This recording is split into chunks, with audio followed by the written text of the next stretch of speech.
Welcome to the CBS Radio Mystery Theater Archives, the only YouTube channel which has the original classic episodes of the CBS Radio Mystery Theater in order with no ads. Thank you for listening, and now, enjoy the show.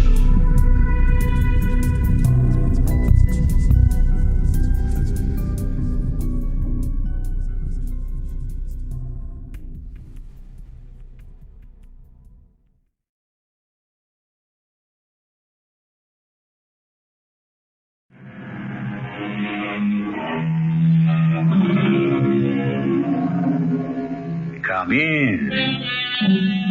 Welcome. I'm E.G. Marshall. This is a tale which has to begin once upon a time. The time is the birth of the 15th century at the height of the glory and the power of the great Ming dynasty in China.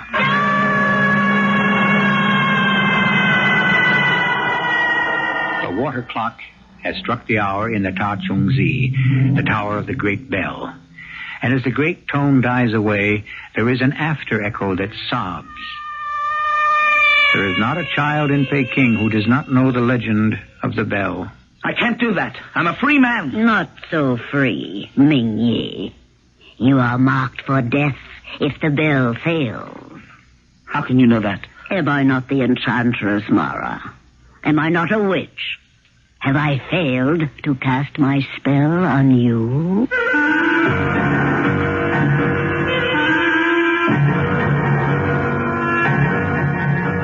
Our mystery drama, The Fateful Bell, was suggested by the short stories of Lafcadio Hearn and was written especially for the Mystery Theater by Ian Martin and stars Kristoffer Tabori. I'll be back shortly with Act One.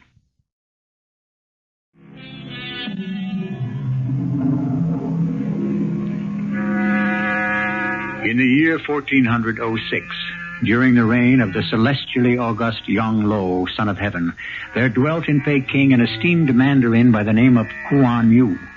Of all his magnificent possessions, by far the rarest and most esteemed was a girl of dazzling beauty, his daughter, Ko Nagai. Only one thing troubled his tranquility, her so far steadfast refusal to marry any one of the countless eligible suitors who sought her hand. Will you pour me some more tea, my daughter? Yes, Father. And will you join me? If you wish, Father. You are an enigma, my little Ko Nagai. And the day fast approaches when it will be a shame for the house of Kuan Yu to harbor an unmarried daughter under its roof. I am not ready yet to marry. I must take exception to that. You are ready. You must marry. Oh, come. There are all kinds of choices. I have had the scribe list all the eligible names. Now, one of these you must choose. I have no son. The line must be continued. Who's that? Your humble Minister Chang, my lord. How dare you break in on my privacy? Nothing except news of highest importance. What news?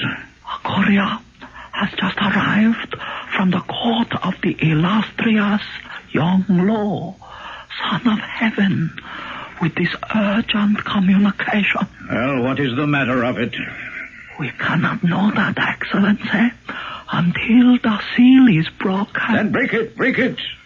Yes, Highness. Well, what are we waiting for? Read it, Chang.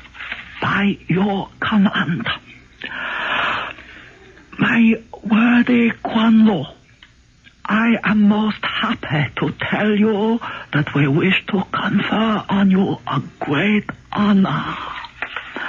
You have been selected at my express command to have a bell made of such size that the sound thereof can be heard for 100 li. Buddha preserve me. How can such a bell be cast? I know one who might cast such a bell for you, Father. Hush, child. Don't interfere in affairs of state. But, Father, I said be quiet.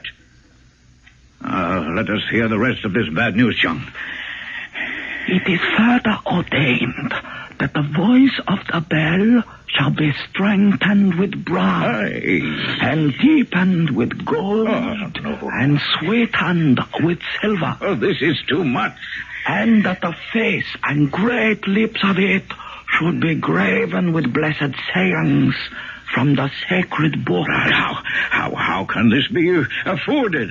And the bell shall be suspended in the center of the imperial capital to sound through all the many-colored ways of the city of Peking. This will cost me all my wealth. It cannot be done. It had better be. Or else it will cost me my head.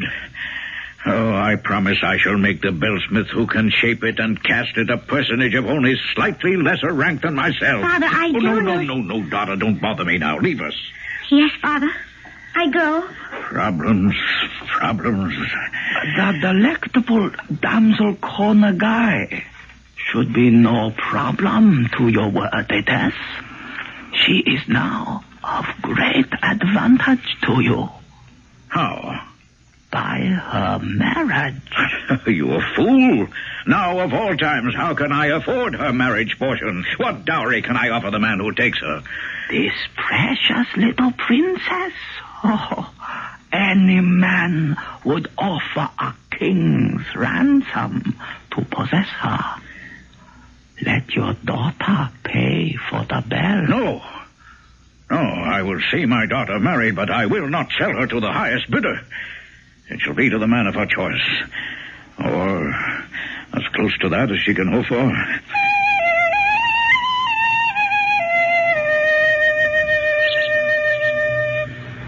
Konagai. Yes? Ming-Yi. Yes.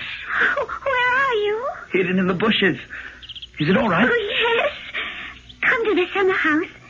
No one will see us. I came as quickly as I could when I got your message. What is wrong? Nothing.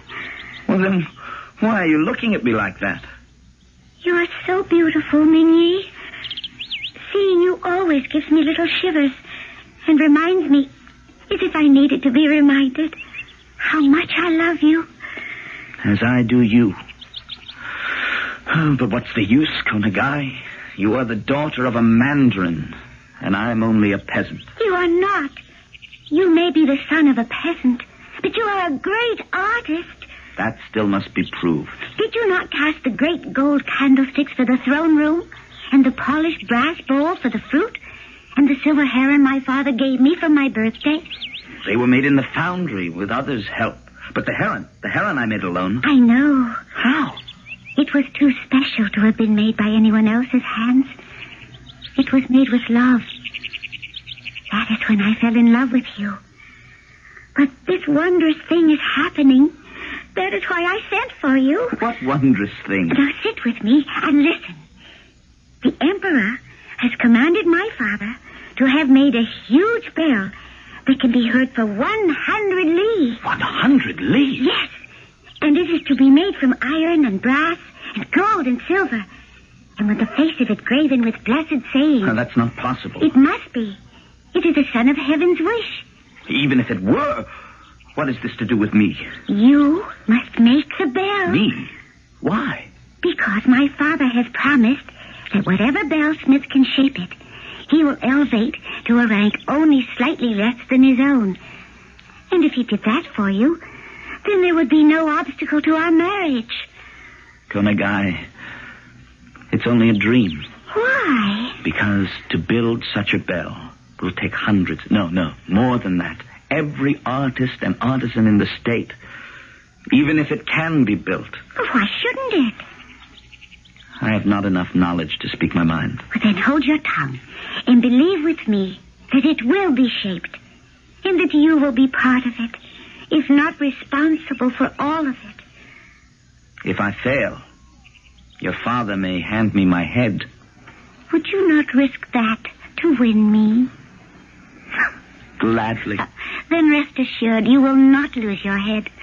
I would never allow that to happen.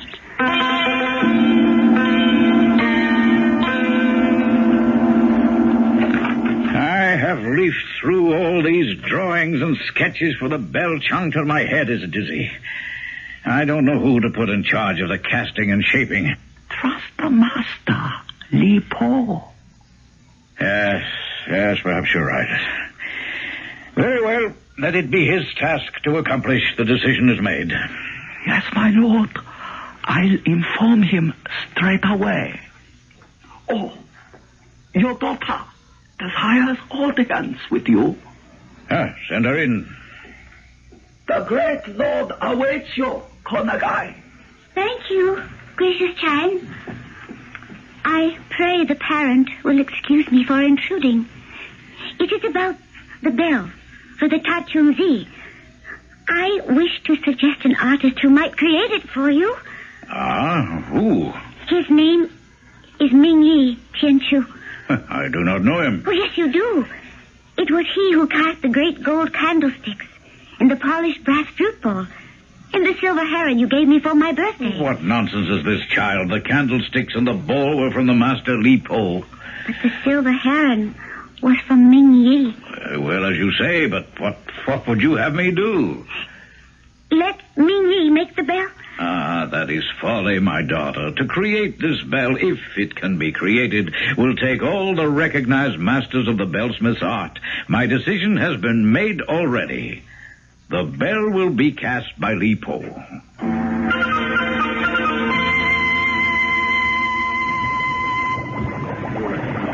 Is all in readiness, Minister Chung? Yes, Lord. The metals have been made molten and fused in the melting pot. And the mold?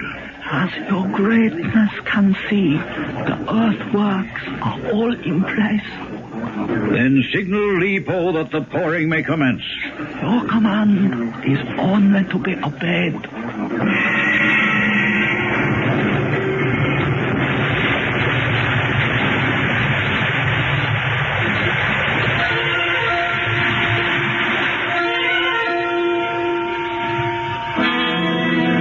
What are the workmen waiting for, Chung?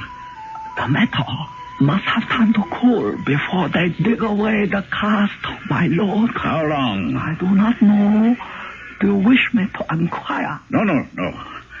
I shall go myself and find out.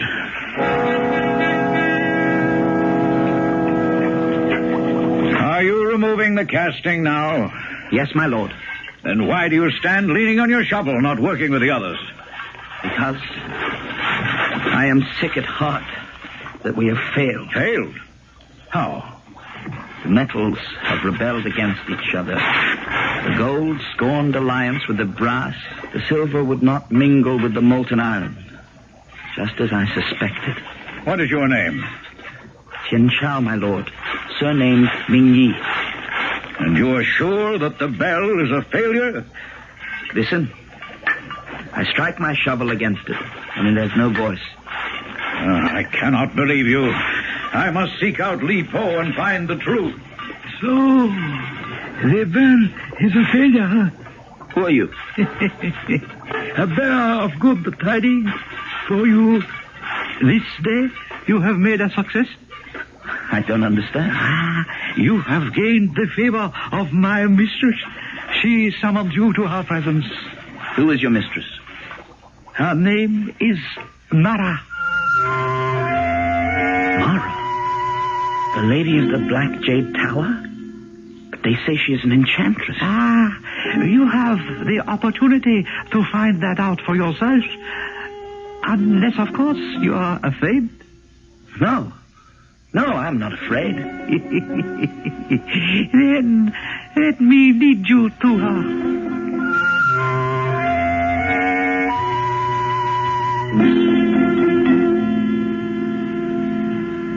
Poor Ming Yi. He should have followed his first instinct, perhaps, and trusted his fear. But then, who are we to decide what the gods have dictated shall be our fate? In Ming's belief, it would have been written from the beginning in the book, and nothing he might have done could have avoided what was to come. But since neither he nor you know that yet, won't you join me when I return shortly with Act 2?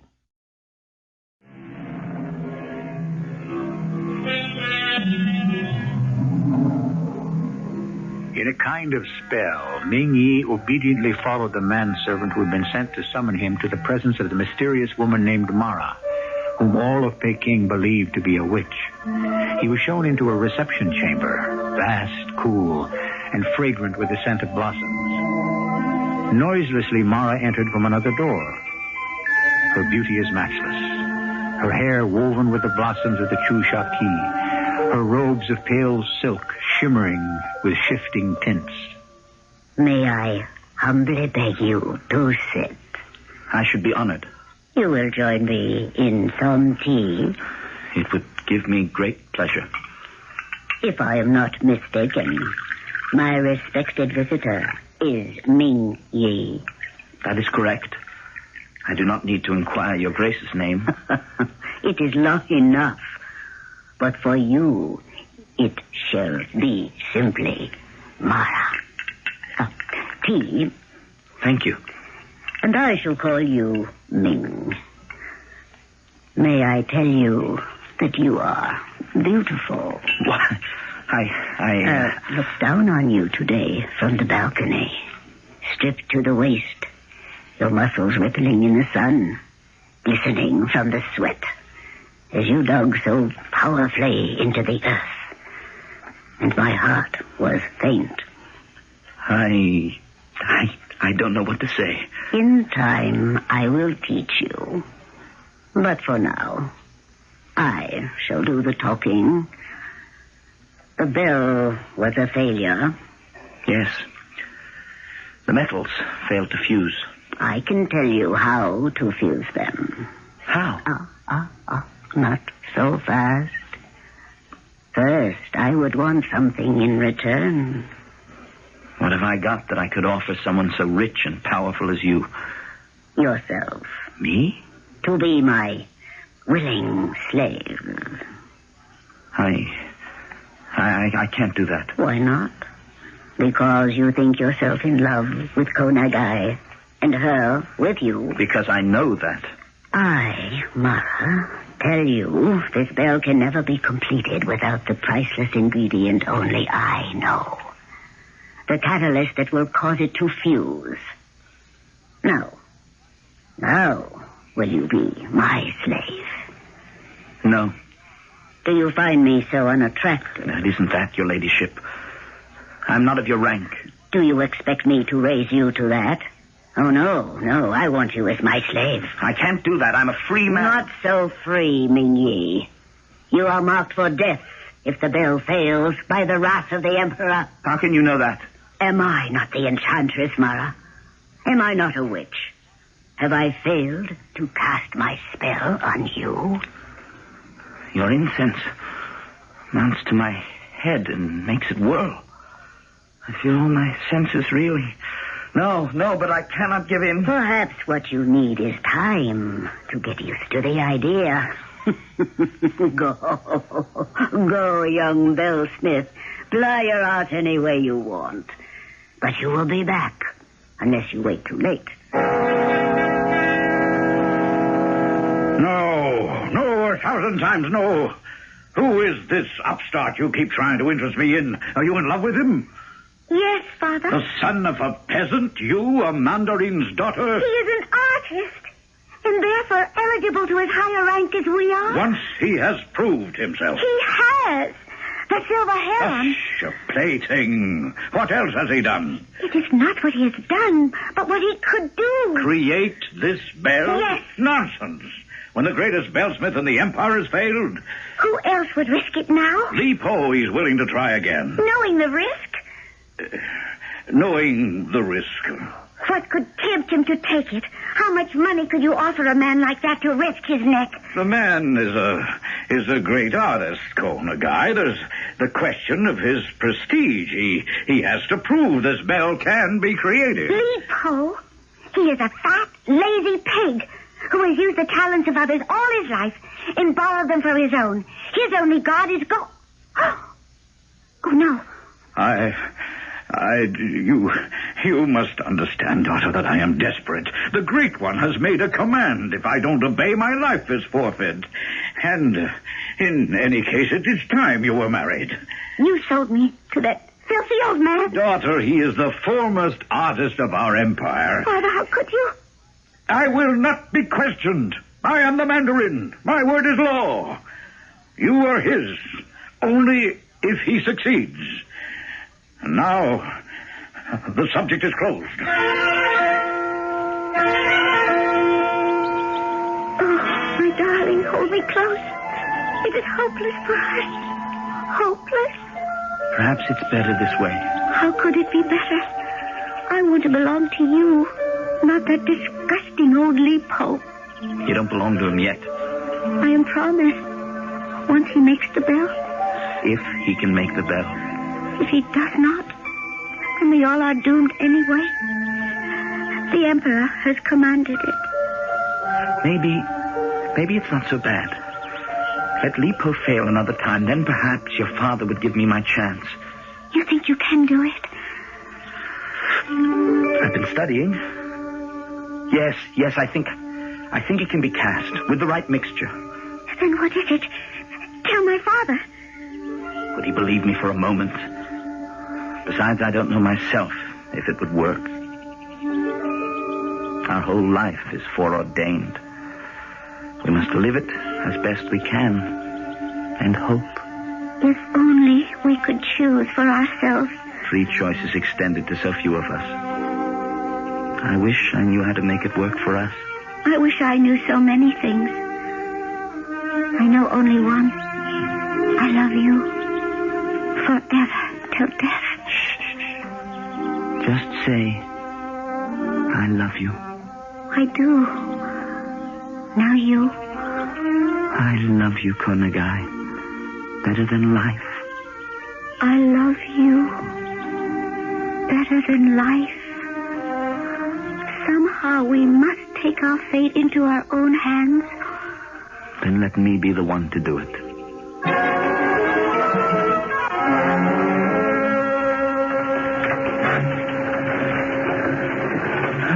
So, it is you again. Yes, Brother Pillow. What do you want, Mr. Bellsmith? To see your lady. That is not so easy. Just because one... Who is it, Peru?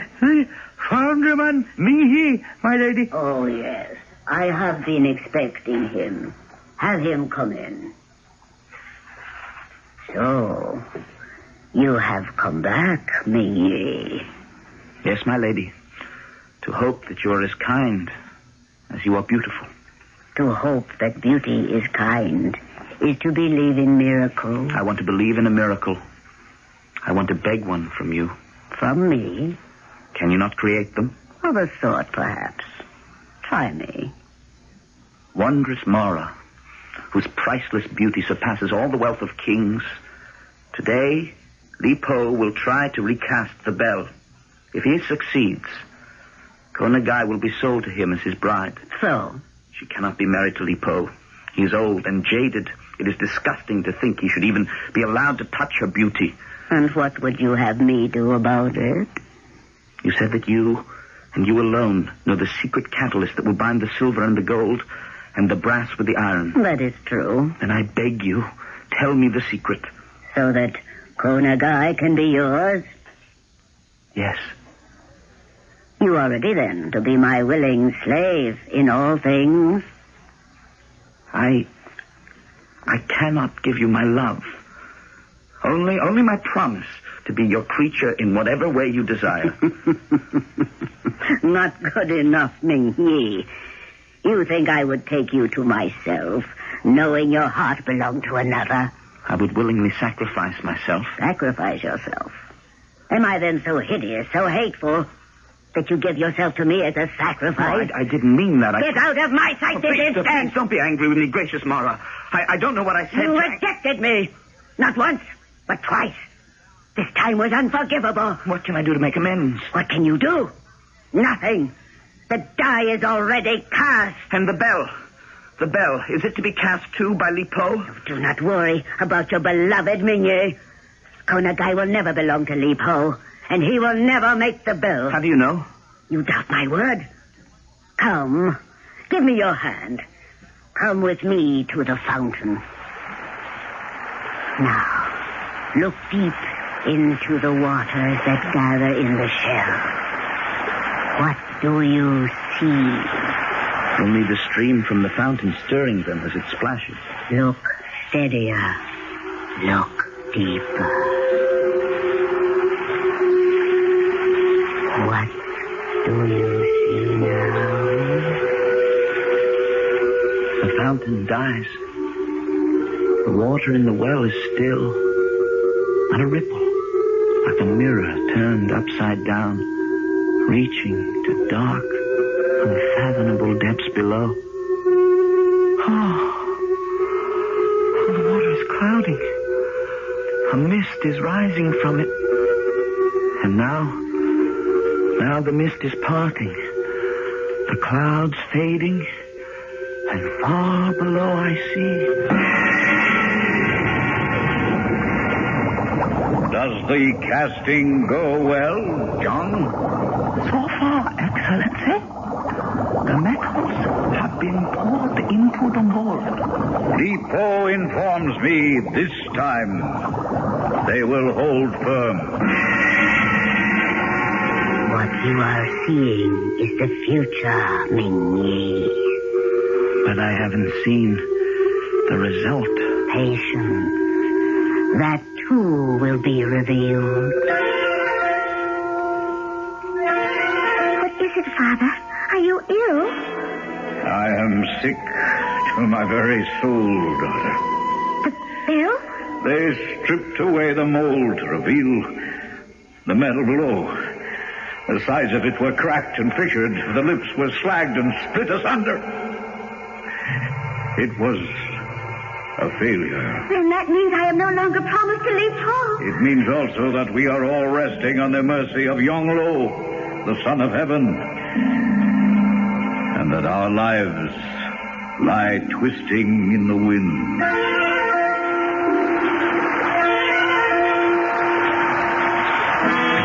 Wake up, Ming-Yi. Wake up. Laura. Oh, Laura, I thought I saw... You read the future with me. That is the future.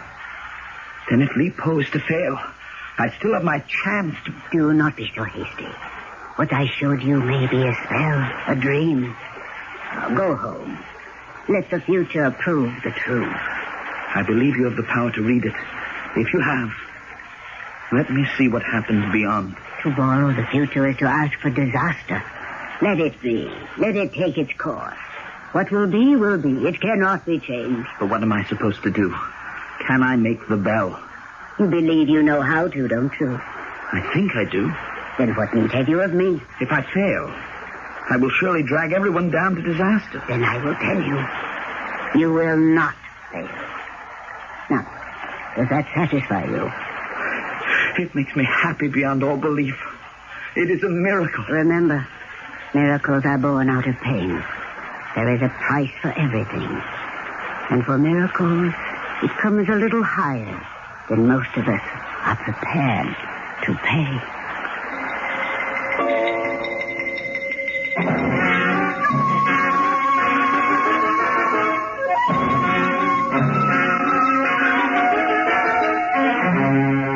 So Ming returned home, and everything befell just as Mara had showed it to him in the magic well of the fountain.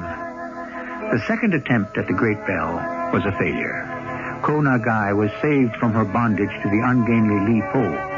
But what hope did the future hold for anyone, except in Mara's promise? And even in that, was there not some dark threat? I shall return shortly with Act 3.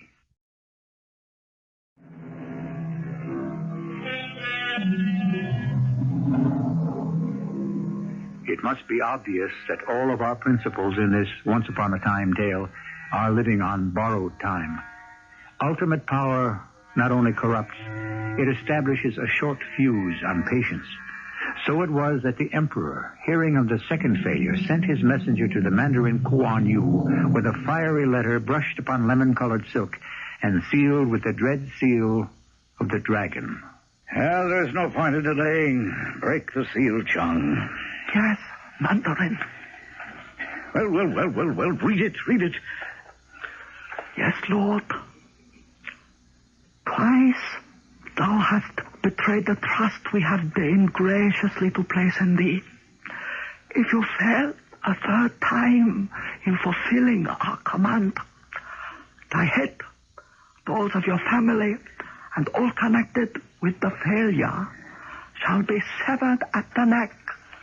Tremble and obey. Well, how can we obey? We simply don't know how to blend these metals. If your humble servant may make a suggestion. Of course, John, of course. Anything in desperation. Your estimable daughter, my lord, she appears to believe that the young metalsmith, I believe his surname is Mingy. That young upstart, what could he possibly know about a problem as complex as this? My spies tell me, sir, that his name has been linked with the lady who is called Mara. The enchantress? It is so spoken of her. But how has that to do with our problem? It is said that this young man has the secret of how to blend the metals and cast this spell. Said by whom? By your daughter, great lord. Do you really think, Chung, perhaps he might really know how to save us all? He will not fail, Father. But how can you be so sure? Because he knows the secret of how to blend the metals. All he needs is a chance to prove that he's right. And if he's wrong? He cannot be. The great seer, Mara, has predicted that he will make the bell. How do you know this? Because Mingy told me so. And who told him? Mara herself. What contact could a person of his present rank have with anyone as exalted as she? Well, she saw him when he was working on the first casting, and she desired him as her slave. And this is the man you wish to marry? He refused her. He told her of his love for me. And still she was willing to give him the secret of the blending of the metals and read the future for him? No. She forecast only that Lipo would fail, and that Mingy would be the one to make the bell at last. Well, I find I have no other way to turn, since no one else will risk his neck to try to cast this accursed bell. Very well, I will see the young man and turn the task over to him. Why are you not joyful at my news, Mingy? I am afraid, Konagai. Oh, what is there to be afraid of? The unknown. You're not sure you can make the metals blend? I would be sure if it were just any ordinary challenge, where if I failed, only I would have to face the consequences. But how dare I risk your father's life? And what is even more infinitely precious, yours. My life is yours, to do with as you please. Without you, I have no life. I would as willingly give it up for you as I would for my father. I don't deserve such love. Oh, I think you do. You know, I would as soon give my life for yours. I know. Then why can we not be married before the casting of the bell, just in case? If you so desire it. I do so desire it. Then it shall be arranged. You wish to see me, Minister Chan? Yes, esteemed Konagai. You must forgive my presumption. Please, speak freely. I must. I will be frank. This woman, Mara, she has seen fit to interest herself in Mingy. And there could only be one reason why. Am I right? I suppose. But if he was to marry you, he must have rejected her. Yes. I find it hard to believe that she has accepted a rejection. She read the future and saw that she had to. Perhaps. I am not yet convinced. There is another dark possibility. What? That in a jealous rage over rejection, she has tempted Mingy to go ahead and bring disaster on all our heads. How could anyone be so vile? Oh, what can I do? You are the only one who can do anything. I think you and Mara should meet face to face.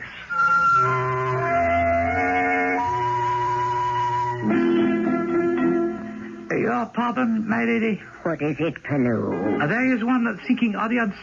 Konagai, daughter of the Mandarin Kwanfu. Konagai? What can she want? Show her in. Her Eminence, Mara, will see you now. Thank you. It is most gracious of you to receive me. So, you are Konagai. And how can I serve you? I don't believe you have ever served anyone. And I'm sure I will have to serve you. I am here because of Ming Yi and my father. Explain yourself. There is a bell which must be made according to the dictates of those most high. Ming Yi believes he knows the secret. You have said that he will make it. I believe the bell will be made. And that Ming Yi will cast it? Yes. It is too easy. There is some string attached. To whatever we most desire, there is always a payment to be met. It is the ancient rule. An eye for an eye, a tooth for a tooth. If you seek for a life, in return, a life must be paid. I came here today knowing in my heart of hearts this must be the answer. Only tell me how. Come with me.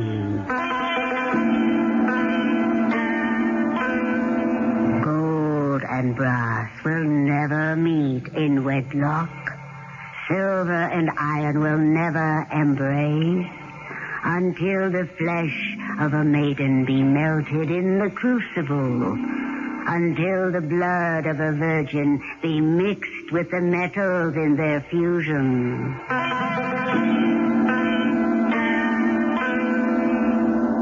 But why must we delay our wedding till after the bell is cast? It seems proper and right. Don't you trust me?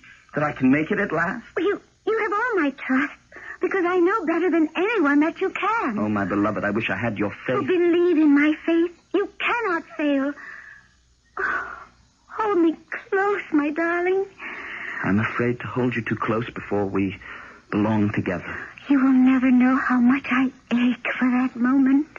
If we are committed, must it wait for the wedding? With us it must. Why? Because it is so written.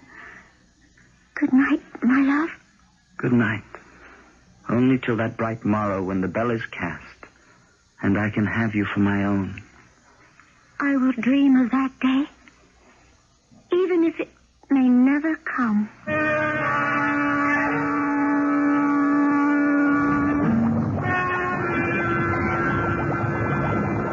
Is all in readiness, John?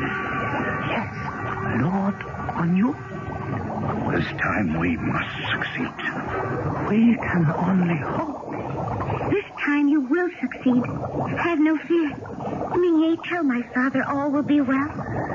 Every test we have made leads to that conclusion. I must have the same faith that my wife-to-be has.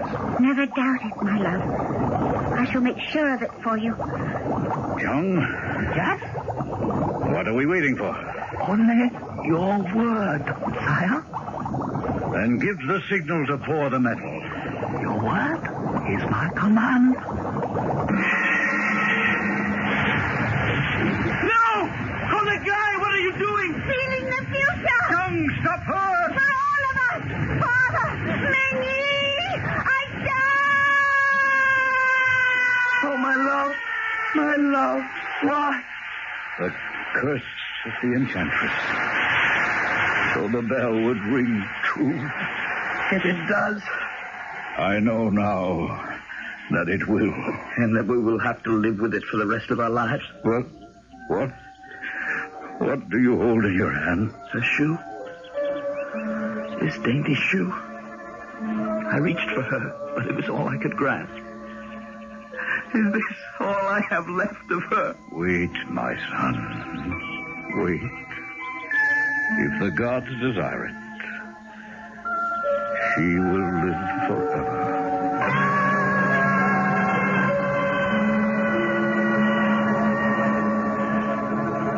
She cast herself into the glowing metal, and as she was absorbed, the metal was purer and whiter than ever before.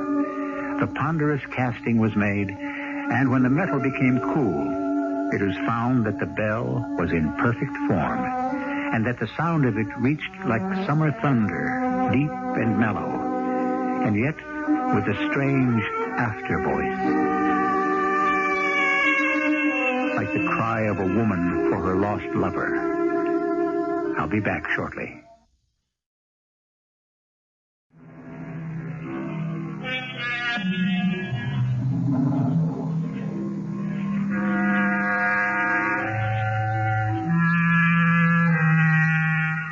There is a footnote to this fanciful tale, since it has its roots in fact rather than sheer fancy.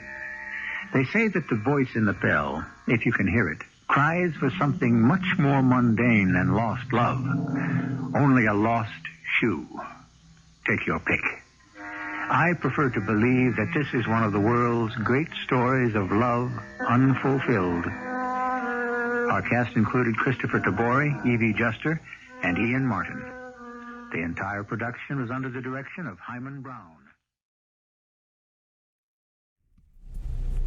I hope you enjoyed this episode of CBS Radio Mystery Theater. If you've enjoyed this and want to hear more,